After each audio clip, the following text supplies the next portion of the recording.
Everyone, welcome back to my YouTube channel. तो कैसे हो आप सब? आई होप कि सब बहुत बहुत बहुत अच्छे होंगे। आपको और अच्छा करने के लिए आपकी फ्रेंड यानी कि मैं आपके लिए फिर से एक इंटरेस्टिंग वीडियो लेकर हाजिर हो चुकी हूँ। आज का वीडियो काफी स्पेशल है हर बार की तरह, क्योंकि आज के वीडियो में हम डिस्कस करने वाले हैं जो क्लास 12 की जो इंग्लिश है यानी कि प्रोज का जो फर्स्ट चैप्टर था वो हमने कंप्लीट कर लिया है। आज हम सेकेंड चैप्टर पढ़ने वाले हैं यानी कि लॉस्ट स्प्रिंग। आज हम ये लेसन पढ़ने वाले हैं और इसके अंतर्गत आज हम फर्स्ट लेक्चर पढ़ेंगे। इसके अंतर्गत कुल 16 पैसेज हैं। हम चार चार करके पढ़ेंगे, 4 पैसेज में कंप्लीट हो जाएंगे यानी कि 4 लेक्चर में। और हम आज फर्स्ट लेक्चर पढ़ेंगे यानी कि 4 पैराग्राफ। तो चलिए मैं आपको पढ़ाती हूँ। तो ये रहा first paragraph. But first paragraph को पढ़ने से पहले हम थोड़ी सी स्टोरी जान लेते हैं ताकि आपको पढ़ने में बहुत अच्छा लगे। तो इसकी स्टोरी क्या है, इसमें 2 बच्चों का वर्णन किया गया है। एक का नाम तो साहब, दूसरे का नाम है मुकेश। तो साहब क्या है, रैपिकल्स है यानी कि कूड़ा करकट बीनने वाला है। तो ये कहाँ का बच्चा है, जब बंगाल देश में 1971 में जब विभाजन हुआ था तो वो ढाका से कहाँ आ गया था, सीमापुरी में आ गया था। सीमापुरी कहाँ है, दिल्ली का एक देश है। तो वहाँ पे आ जाता है और वहाँ पे क्या करता है, कूड़ा करकट बीनता है। तो ये बताया गया स्टोरी में। और क्या बताया गया, जब जो राइटर है वो उसे पूछती हैं, वो उसके घर के पास ही रहता है, तो वो रोज उसको जब जब देखती हैं कि हाँ तुम कूड़ा करकट बीनते हो तो उसके पास जाती हैं और पूछती है कि तुम कूड़ा करकट क्यों बीनते हो, तुम स्कूल क्यों नहीं जाते हो। तो वो बताता है कि मैं स्कूल तो जाऊँ लेकिन यहाँ कहीं स्कूल नहीं है इसलिए मैं नहीं जाता हूँ। तो वो पूछती है अच्छा तुम्हारा नाम क्या है, तो वो नाम बताता है मेरा नाम साहब ए आलम है। तो जो राइटर है वो सोचती है कि इसको अपने नाम का मतलब नहीं पता है, अगर इसको पता हो तो ये शर्मिंदा हो जाएगा, क्योंकि साहब ए आलम का मतलब क्या होता है, लॉर्ड ऑफ यूनिवर्स यानी कि संपूर्ण संसार का देवता या मालिक। तो वो सोचती है कि काश इसको अपने नाम का मतलब पता होता तो मतलब अलग ही वो होता, लेकिन ये तो कूड़ा करकट बीनता है, अगर इसे पता होता तो शर्मिंदा हो जाता। और लास्ट में क्या बताते हैं कि इस स्टोरी में लास्ट बताते हैं कि ये चाय की दुकान पे चाय बेचने लग जाता है। तो वो कहती हैं कि इसे अपने नाम का मतलब नहीं पता। लेकिन जो दूसरा मुकेश था वो क्या करता है, उसका एक सपना होता है बचपन से कि वो ड्राइव करे यानी कि कार को ड्राइव करे, और वो लास्ट में पूरा भी कर लेता है। क्योंकि ये जो है मुकेश, ये कहाँ रहता है, ये रहता है फिरोजाबाद में। फिरोजाबाद में क्या होता है, चूड़ियाँ बनाई जाती हैं। तो इसमें बताया गया कि कुछ लोग तो ऐसे भी होते हैं जो चूड़ी बनाते बनाते क्या होता है कि वो उनकी जो त्वचा होती है वो जल जाती है, कभी कभी तो कुछ लोग अंधे हो जाते हैं। तो ऐसा बताया गया है। और जो मुकेश है वो कार चलाना लास्ट में सीख भी लेता है और अपने सपने को पूरा भी कर लेता है। लेकिन वो कार चलाना सीखने कहाँ जाता है, बहुत दूर जाता है, लेकिन सीख लेता है और लास्ट में अपने सपने को पूरा कर लेता है। लेकिन जो राइटर है वो लास्ट में कहती हैं कि फिरोजाबाद के ऊपर से कभी भी एरोप्लेन नहीं जाता, क्या तुम एरोप्लेन का ड्राइवर बनना चाहोगे। तो वो कहता है नहीं मुझे नहीं बनना, मैं जो बनना चाहता था वो बन गया हूँ। और वो शर्मिंदा हो जाता है कि नहीं मुझे नहीं बनना। तो ये जो राइटर है वो लास्ट में प्रशंसा करती हैं कि कितना अच्छा इसके पास सपने हैं और इसने पूरा भी किया है, बट ये कितना मासूम है ऐसे कहा गया है। तो चलिए अब हम फर्स्ट पैराग्राफ को पढ़ते हैं। समटाइम्स आई फाइंड अ रूपी, कभी कभी मुझे 1 रुपया मिल जाता है। इन द गार्बेज, कूड़ा करकट में। Why do you do this, तुम यह क्यों करते हो। आई आस्क साहब, मैंने साहब से पूछा। आई इंकाउंटर एवरी मॉर्निंग, इंकाउंटर माने क्या होता है, सामना होना, मुलाकात होना, किसी से मिल जाना, वही इंकाउंटर कहलाता है। तो आई इंकाउंटर एवरी मॉर्निंग, जिससे प्रत्येक सुबह मेरी मुलाकात हो जाया करती थी, सामना हो जाया करता था। स्क्राउचिंग, जो खोजता रहता था। फॉर गोल्ड, यहाँ पे गोल्ड का मतलब धन से अर्थ लिया गया है, तो जो खोजा करता था धन को।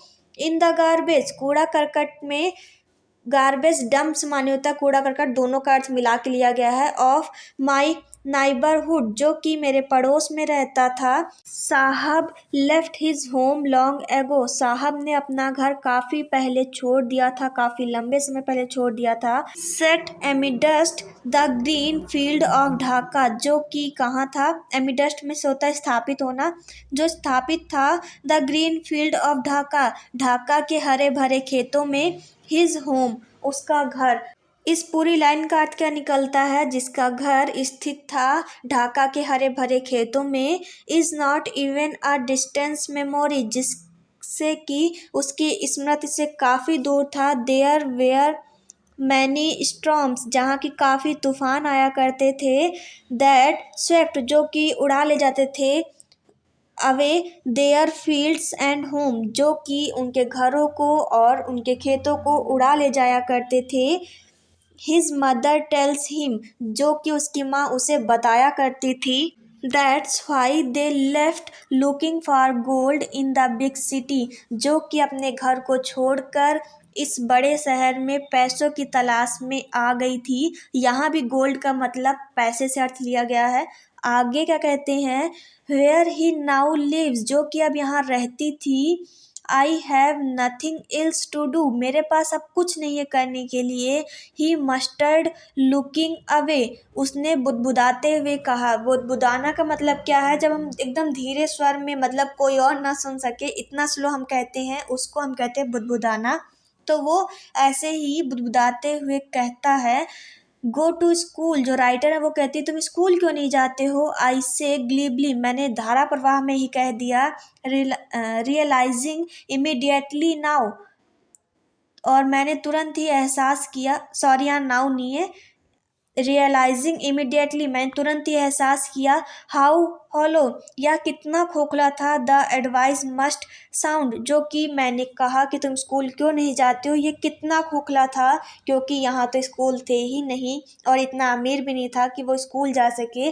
तो ये यहाँ पे राइटर कहती हैं और ये फर्स्ट पैराग्राफ यहीं पे समाप्त होता है। चलिए सेकंड पैराग्राफ पढ़ते हैं। सेकंड पैराग्राफ में कहा गया है, there is no school in my neighbourhood जो राइटर है वो कहती है मेरे पड़ोस में कोई भी स्कूल नहीं है। व्हेन दे बिल्ड वन अगर कोई स्कूल बनवाएगा, आई विल गो तो मैं जाऊंगा। ये कौन कह रहा है, साहब कह रहा है। और आगे क्या कहते हैं, if I start a school अगर मैं स्कूल चालू करूँ, विल यू कम तो क्या तुम आओगे। मतलब जो राइटर है वो अब साहब से कह रही है कि अगर मैं स्कूल बनवाऊंगी तो क्या तुम आओगे। आई आस्क हाफ जोकिंग मैंने आधा मजाक करते हुए कहा, यस हाँ। ही सेज स्माइलिंग ब्रॉडली वह विस्तार पूर्वक मुस्कुराते हुए कहता है, हाँ मैं आऊँगा। ये कौन कह रहा है, साहब कह रहा है। A few day letter I see him मैंने कुछ दिनों बाद उसे देखा, रनिंग अप टू मी जो कि दौड़ते हुए मेरे पास आ रहा था। इज़ योर स्कूल रेडी क्या तुम्हारा स्कूल रेडी है, यानी कि तुम्हारा स्कूल बन गया।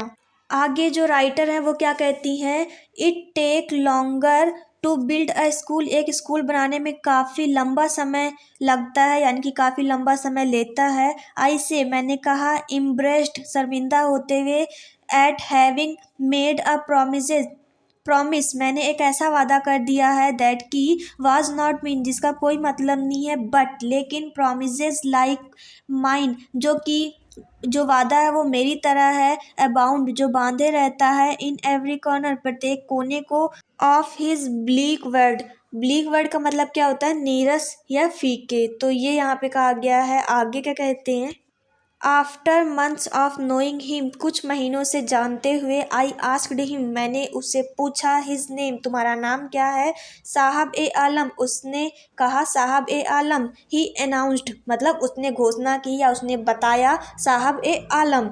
ही डज नॉट नो वह नहीं जानता है, वाट इज मीन किसका मतलब क्या है, if he know it's mean अगर वो जानता इसका मतलब क्या है तो इसका मतलब क्या आगे वो बता रही है, लॉर्ड ऑफ यूनिवर्स यानी कि संपूर्ण संसार का देवता या संपूर्ण संसार का मालिक।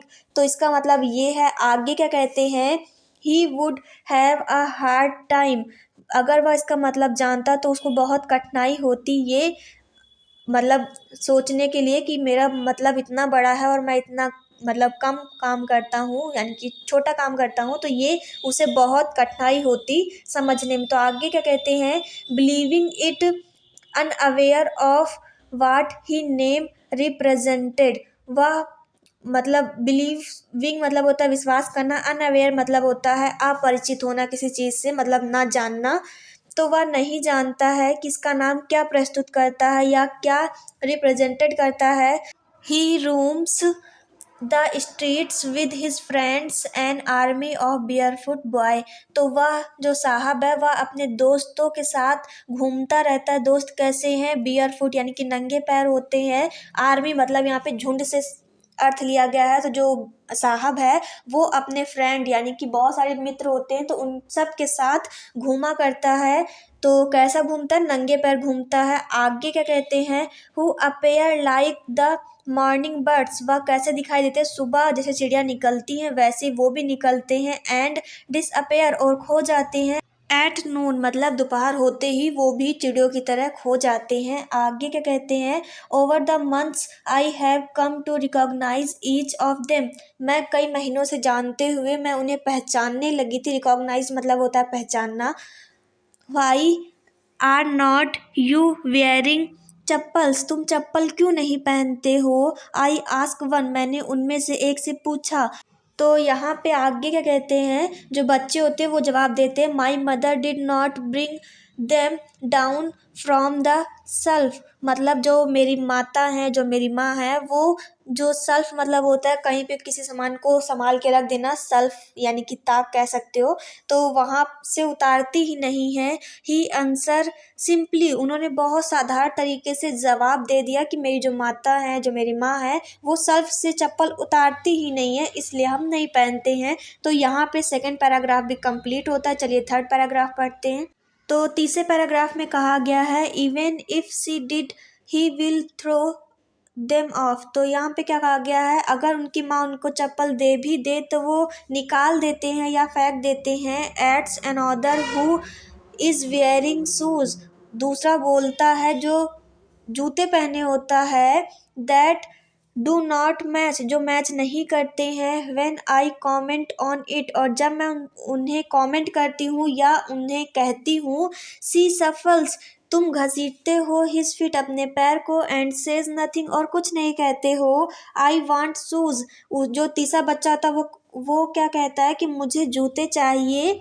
अ थर्ड बॉय, तीसरा बच्चा कहता है, who has never owned a pair all his life, उसने अपनी पूरी जिंदगी में कभी भी जूते नहीं पहने थे। पेयर मतलब होता है जोड़ी, तो उसने कभी भी दोनों पैर के जो जूते होते हैं उसको एक जोड़ी कहा जाता है, तो उसने कभी भी एक जोड़ी जूते नहीं पहने थे। ट्रैवलिंग अक्रॉस द कंट्री, मैं जो राइटर होती है अब वो कहती है कि मैं पूरे शहरों में घूमने के बाद मैंने एक ही मतलब बात देखी है। I have seen children walking bear foot, की जो बच्चे होते हैं वो नंगे पैर ही घूमते हैं। इन सिटीज, शहरों में। ऑन विलेज रोड, और जो गांव की सड़कें हैं वहाँ पे भी, मतलब शहर हो या गांव हो लेकिन बच्चे नंगे पैर ही घूमते हैं। It is not lack of money, या पैसों की कमी नहीं है, but a tradition of stay barefoot, यह एक परंपरा बन गई है रहने की, नंगे पैर रहने की। या जो बच्चे नंगे पैर घूमते, ये पैसों की कमी नहीं है बल्कि एक परंपरा बन गई है नंगे पैर रहने की। तो ये वहाँ पे ये ऐसे बता रही हैं राइटर। आगे क्या कहती हैं? इज वन एक्सप्लेनेशन, जो कि व्याख्या करती है, I wonder if this is only an excuse to explain away a perpetual state of poverty, जो कि व्याख्या करती है क्या? कि उनके गरीब होने की व्याख्या करती है। और ये बता रही कि इससे मुझे देखकर आश्चर्य भी होता है, मतलब यहाँ पे कहा गया ना, आई वंडर, मैं आश्चर्य करती हूँ, इफ, यदि, this is only the excuse, यह एक बहाना है, टू एक्सप्लेन, व्याख्या करने का, अवे टू परपेचुअल, परपेचुअल मतलब था सतत, और स्टेट ऑफ पॉवर्टी मतलब नंगे पैर रहने की यह एक परंपरा है जो कि एक्सप्लेन करती है कि हाँ वो गरीब हैं। तो ये एक बहाना है, ये ऐसे राइटर यहाँ पे कह रही हैं। तो ये थर्ड पैराग्राफ यहाँ पे कंप्लीट होता है। चौथा पैराग्राफ आई रिमेम्बर से स्टार्ट होता है। तो चलिए मैं आपको पढ़ाती हूँ। तो चौथे पैराग्राफ में जो राइटर है वो कहती है, आई रिमेम्बर, मैंने याद किया, अ स्टोरी, एक कहानी को, a man from Udupi one told me, जो उडुपी का एक व्यक्ति था उसने मुझे स्टोरी बताई थी, वो उसे याद आई। एज अ यंग बॉय, एक जवान बच्चा, he would go to school, जो स्कूल जाता था, पास्ट एन ओल्ड टेम्पल, पुराने टेम्पल के पास, where his father was a priest, जहाँ की उसके पिता पुजारी थे। ही वुड स्टॉप, जो कि वहाँ रुक जाया करता था, ब्रीफली, थोड़े समय के लिए, एट द टेम्पल, टेम्पल में थोड़े समय के लिए वो रुक जाया करता था, एंड और प्रे, और प्रार्थना करता था, for a pair of shoes, एक शूज जो मतलब एक जोड़ी शूज के लिए वो प्रार्थना करता था। 30 30 ईयर्स लेटर, 30 सालों बाद आई विजिटेड, मतलब मैं गई, जो राइटर है वो बताती है कि अब मैं 30 सालों बाद गई हिज टाउन, उसके शहर, एंड और द टेम्पल, और उसके मंदिर के पास, which was now drawn in air of desolation, जो कि अब शांति में डूब गया है, इन द बैकयार्ड, और मंदिर के पीछे की तरफ, वेयर लिव्ड द न्यू प्रेसिस्ट, जहाँ की पीछे की तरफ क्या है, एक नया पुजारी रहने लगा है, there were red and white plastic chair, जहाँ की लाल और सफेद प्लास्टिक चेयर रखी हैं, a young boy dressed in the grey uniform, एक बच्चा जो कि हरे रंग की यूनिफॉर्म पहन के यानी कि ड्रेस पहन के आता है, वेयरिंग सॉक्स, जिसने के जूते मोजे पहन रखे होते हैं, एंड शूज, और जूते पहन रखे होते हैं, arrived painting the through his school bag on a folding bed, जो कि अपना स्कूल बैग को फेंक देता है, कहाँ पे, बेड पे फेंक देता है, यानी कि चारपाई पे फेंक देता है, लुकिंग एट द बॉय, उस बच्चे को देखकर, आई रिमेम्बर्ड, मैंने याद किया, द प्रेयर अनदर बॉय, दूसरे बच्चे की प्रार्थना को, हैड मेड टू द गोल्डेस, जो कि उसकी प्रार्थना पूरी हो गई है, when he had finally got a pair of shoes, जिससे कि एक जोड़ी जूता मिल गया है, लेट मी नेवर लॉस, जो कि कह रहा है कि अब वो कभी नहीं खोएगा, देम, उनको, यानी कि जो जूते हैं अब उनको जो मिल गए हैं तो वो अब उसे कभी नहीं खोएगा, the goddess has printed his prayer, जो कि जो देवी माता है उन्होंने उसकी प्रार्थना को सुन लिया है, यंग बॉय की, like the son of the priest now wears shoes, जैसे कि जो पुजारी का बच्चा था यानी कि जो यंग बॉय था उसकी प्रार्थना पूरी हो गई है, वैसे आगे क्या कहती हैं, बट लेकिन मैनी अदर लाइक द रेपिकल्स in my neighbourhood remain shoeless, यानी कि अभी भी कुछ ऐसे बच्चे हैं जो कि मेरे पड़ोस में रहते हैं, वो अभी सूलेस है, यानी कि जो शूज हैं वो उनके पास अभी भी नहीं है, यानी कि जिसके पास शूज नहीं होते उसको शूलेस कहते हैं। तो ये यहाँ पे कह रही है राइटर कि अभी भी बहुत सारे बच्चे हैं जिनके पास जूते नहीं हैं और वो प्रार्थना करते हैं कि मेरे पास भी जूते हों, तो वो यहाँ पे कह रही हैं जैसे कि एक प्रेसिस्ट के जो सन है उसकी प्रार्थना पूरी हो गई, वैसे उनकी भी हो, उनके पास भी नहीं है, तो वो यहाँ पे ये कह रही हैं। 4 पैराग्राफ यहाँ पे कंप्लीट होते हैं। आपको पढ़ के कैसा लगा तो जरूर बताइएगा। आई होप कि आपको अच्छा लगा होगा। अगर अच्छा लगा तो क्या करना है, वीडियो को लाइक कर देना है, शेयर कर देना है, कमेंट कर देना है। मिलते हैं नेक्स्ट वीडियो में, तब तक के लिए बाय।